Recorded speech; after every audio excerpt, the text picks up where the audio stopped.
Salam sehat sejahtera, jumpa lagi di channel Mata Ketiga. Pada 3 Juni 1839, di bawah kaki Gunung Hiumen yang berhadapan langsung dengan Selat Guangzhou, suasana benar-benar menegang. Bendera-bendera berkibar. Begitu tengah hari lewat, terdengar deru tembakan meriam pertanda pemusnahan opium dimulai atas komando Komisaris Kekaisaran Lin Cesu. Para petugas berbaris memotong peti demi peti opium, memasukkannya ke dalam kolam besar yang telah digali. Setelah direndam, mereka menambahkan kapur dan mengaduknya dengan cangkul besi. Uap putih mengepul bak asap mendidih, menandakan opium itu hancur terurai. Akhirnya, saat pintu air dibuka, sisa lumpur bercampur racun pun dialirkan ke laut.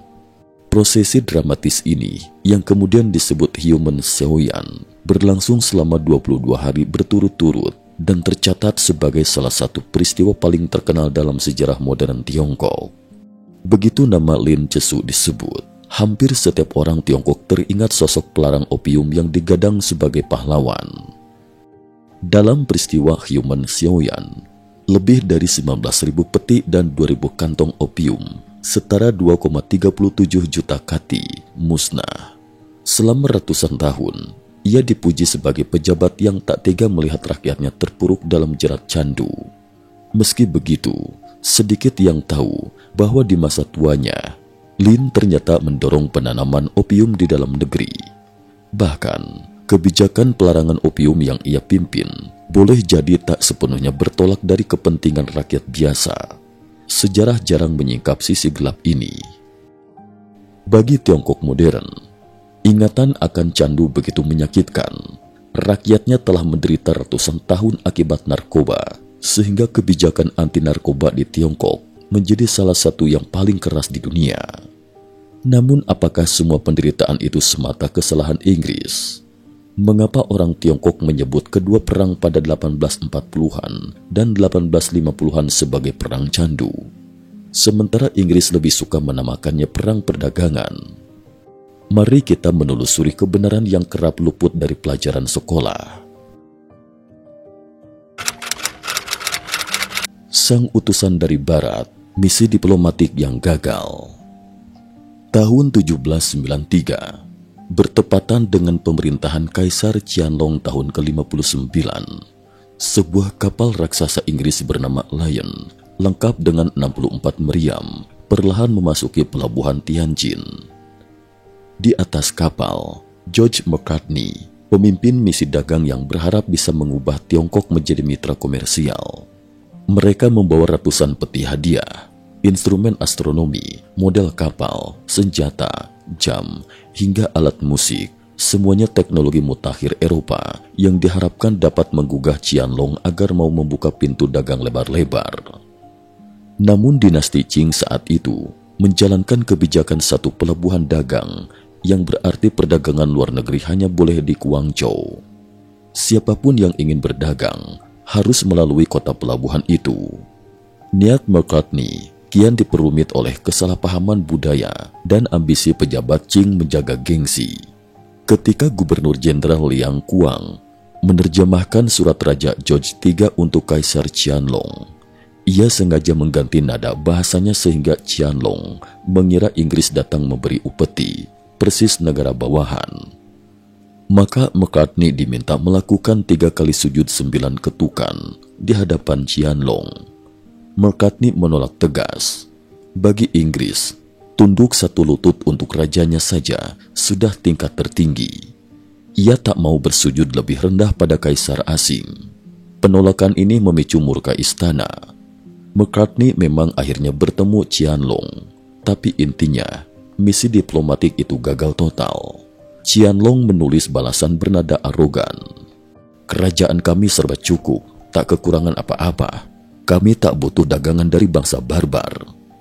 Bagi Qing, kedatangan Inggris sekedar tamu jauh yang seharusnya bersyukur sudah diizinkan singgah di Guangzhou.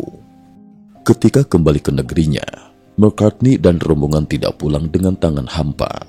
Mereka telah mengamati rentannya pertahanan dinasti Qing serta kemerosotan moral pejabatnya. Bagi Inggris, Tiongkok tak lagi tampak seperti kerajaan surgawi yang penuh emas. Mereka justru menilai Qing sebagai kapal tua rapuh yang siap karam jika didorong. Pandangan inilah yang menjadi bibit niat Inggris mengobarkan perang demi membuka pasar Tiongkok. Sejak abad ke-17, Eropa begitu tergila-gila pada teh Tiongkok. Inggris terutama menyukai teh merah dari Wuyi, provinsi Fujian. Tiap tahun, puluhan ribu peti teh diangkut dari Tiongkok dan kebiasaan minum teh menyebar hingga ke seluruh Eropa. Teh juga menjadi simbol status bangsawan Inggris. Akibatnya, neraca dagang menguntungkan Tiongkok, sedangkan Inggris defisit besar. Tiongkok hanya mau dibayar dengan perak, sementara komoditas Inggris dianggap kurang bermutu di mata orang Qing. Defisit ini terus membengkak hingga pasokan perak Inggris menipis. Demi menutup defisit, perusahaan Hindia Timur Inggris, EIC, lalu menggenjot penjualan opium ke Tiongkok. Opium sebenarnya sudah lama dikenal di Tiongkok sebagai obat penghilang rasa sakit. Namun cara mengisap opium bercampur tembakau, suatu inovasi, menjadikannya candu yang berbahaya. Budaya mengisap candu menyusup dari kalangan ningrat hingga rakyat jelata. Kerugian Tiongkok kian memuncak karena perak yang semula mengalir masuk kini terpaksa keluar membeli opium. Puncaknya, menjelang 1830-an, penyelundupan opium mencapai lebih dari 30.000 peti per tahun, merusak fisik masyarakat, dan menimbulkan krisis perak yang melemahkan ekonomi negara. Perintah larangan versus penyelundupan. Kekhawatiran Qing bukan semata melihat rakyatnya menderita akibat candu, melainkan karena khawatir defisit perak dan merosotnya kesiapan militer. Pelarangan opium gencar dilakukan sejak masa Kaisar Qia-Qing, tetapi justru memicu pasar gelap yang lebih besar. Harga makin tinggi, oknum pejabat korup bekerja sama dengan penyelundup, dan rakyat terus terjerat candu.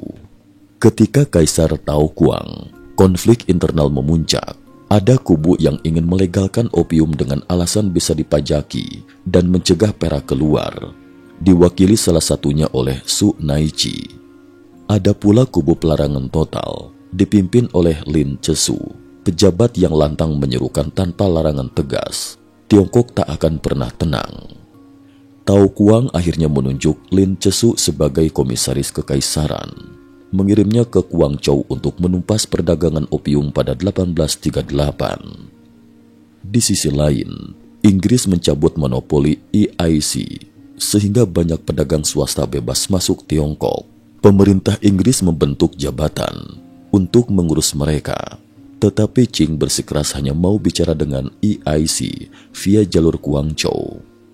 Alhasil, persinggungan Tiongkok-Inggris makin kusut. Charles Eliot selaku Chief Superintendent sebenarnya menentang opium karena tidak bermoral, namun ia yakin Qing hanya bisa dipaksa dengan kekuatan militer. Begitu tiba di Guangzhou, Lin Chesu mengultimatum semua pedagang asing agar menyerahkan opium. Mereka menyepelekan ancaman ini hingga Lin menutup suplai air dan makanan. Baru setelah itu mereka menyerah. Eliot pun mendesak para pedagang Inggris agar patuh. Ia berjanji pemerintah Inggris akan mengganti rugi opium yang diserahkan. Terkumpullah lebih dari 20.000 peti opium yang lantas dimusnahkan secara dramatis di Human pada 3 Juni 1839. Alih-alih dibakar, Lin merendam opium dalam kolam bercampur kapur agar benar-benar terurai, lalu membuang lumpurnya ke laut. Seremonial megah ini menjadi puncak karir Lin Chesu dan menjadi titik balik yang menghantar Tiongkok menuju bentrokan frontal dengan Inggris. Pasca pemusnahan di Human, Lin Chesu memaksa Charles Eliot menandatangani surat jaminan. Siapapun ketahuan menyelundupkan opium bakal dihukum mati. Eliot menolak, berdalih tak punya wewenang atas semua kapal asing, bukan hanya Inggris. Di tengah ketegangan, ketika beberapa pelaut Inggris mabuk membunuh penduduk desa Kowloon, Lin Chesu meminta mereka diserahkan untuk diadili menurut hukum Qing. Eliot menolak, perselisihan berlarut-larut. Qing menekan, Inggris pun kian tersudut. Bersamaan dengan itu, kabar sampai di Inggris, melibatkan pemerintah Inggris secara langsung. Parlemen Inggris lalu dengan suara tipis menyetujui perang. Pertengahan 1840, armada Inggris berlayar dari India menuju Guangdong. Dinasti Qing sudah menyiapkan pertahanan pantai di muara Sungai Mutiara. Tapi Inggris justru memutar dan menyerang Qinghai di Kepulauan Choushan. Hanya 8 menit, 21 kapal perang Qing hancur. Meriam Qing tak mampu menyaingi kapal uap dan artileri modern Inggris. Setelah Qinghai jatuh, armada Inggris merangsek ke Tianjin. Kaisar Tao Kuang panik. Ia mencopot Lin Chesu dan menggantinya dengan Qisan. Akhirnya, kedua belah pihak sepakat kembali ke Guangdong untuk negosiasi. Namun kian lama tuntutan Inggris makin besar. Mereka meminta ganti rugi opium yang dihancurkan, penyerahan pulau, dan perjanjian dagang setara. Pada Januari 1841, Qisan menandatangani perjanjian Chuanpi yang diam-diam menyerahkan Hong Kong dan menjanjikan ganti rugi 6 juta tael perak. Tetapi Kaisar Tao Kuang justru marah besar dan memerintahkan perang total. Pejabat-pejabat Qing seperti Yang Fang dan Pangeran Yisan berusaha melawan, namun pasukan reguler Qing tak berdaya menghadapi meriam Inggris. Kekalahan demi kekalahan membuat para jenderal Qing mengirim laporan palsu tentang kemenangan, sementara Inggris terus menekan. Pada Agustus 1841, Charles Eliot diganti Henry Pottinger yang lebih agresif. Pergerakan Inggris dari selatan ke utara merebut kota-kota penting di pesisir. Hingga akhirnya, setelah Chen Qiang jatuh, Nanjing terancam dan jalur terusan besar terblokir. Terpukul oleh situasi itu, Qing tak punya pilihan selain menyerah. Pada 29 Agustus 1842, Traktat Nanjing ditandatangani di atas kapal perang Inggris Cornwallis. Tiongkok kehilangan Hong Kong, membayar 21 juta dolar perak, serta membuka 5 pelabuhan, Guangzhou, Xiamen, Fuzhou, Ningpo, dan Shanghai, tanpa bisa menentukan tarif bea cukai sendiri. Uniknya, sekalipun perang ini dikenal sebagai perang candu, Traktat Nanjing sendiri tidak melegalkan perdagangan opium. Secara resmi, Qing masih melarang, tetapi dalam prakteknya, penyelundupan malah makin marak. Dari kegagalan menuju bencana lebih besar, banyak pedagang Inggris kecewa karena setelah perang candu pertama, pasar Tiongkok tak langsung terbuka lebar seperti yang mereka bayangkan. Sistem garis Tiongkok masih cukup mandiri. Barang impor Eropa belum diminati rakyat yang masih setia dengan produk lokal. Inggris kemudian terus menekan agar lebih banyak pelabuhan dibuka dan opium disahkan. Pada 1856, Inggris bersama Perancis melancarkan Perang Candu Kedua. Hasilnya pada 1858 hingga 1860, Qing terpaksa menandatangani perjanjian yang melegalkan perdagangan opium. Sejak saat itulah opium beredar bebas. Ironisnya, Lin Chesu yang dulunya memusnahkan opium di Human justru berubah arah di akhir hidupnya. Ia mendukung gagasan menanam popi di dalam negeri, beralasan opium lokal tidak terlalu kuat, serta bisa menghemat devisa dan menambah pajak. Para petani tergiur profit tinggi, lahan pangan pun beralih untuk popi. Pada 1879, 80% kebutuhan opium nasional sudah dipenuhi produksi dalam negeri. Bahkan Tiongkok mulai mengekspor opium keluar. Efeknya mengerikan. Kelaparan sering melanda karena berkurangnya lahan pangan, sementara makin banyak orang kecanduan.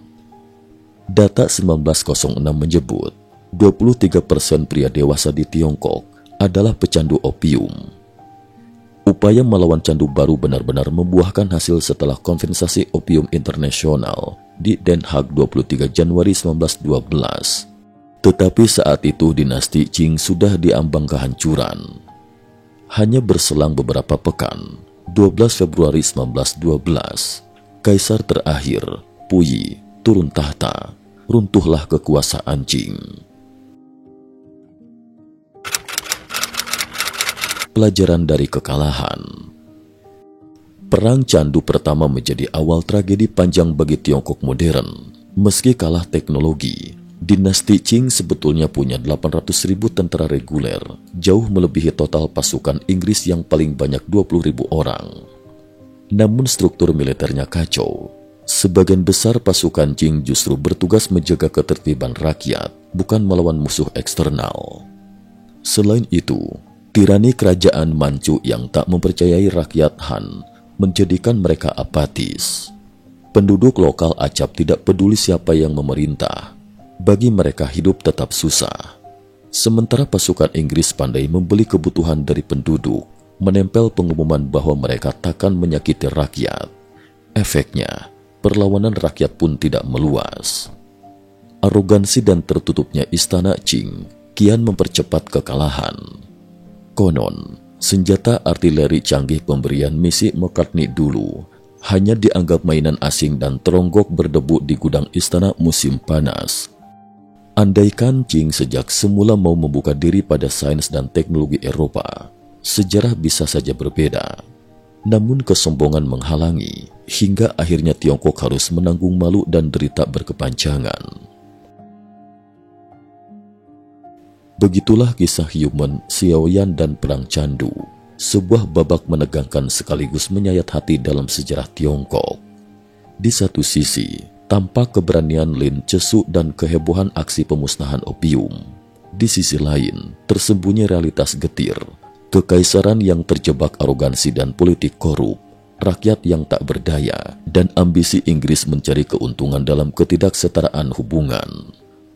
Pada akhirnya, darah dan air mata itulah yang menuntun Tiongkok modern menyadari pentingnya keterbukaan, modernisasi, dan di atas segalanya kedaulatan rakyat.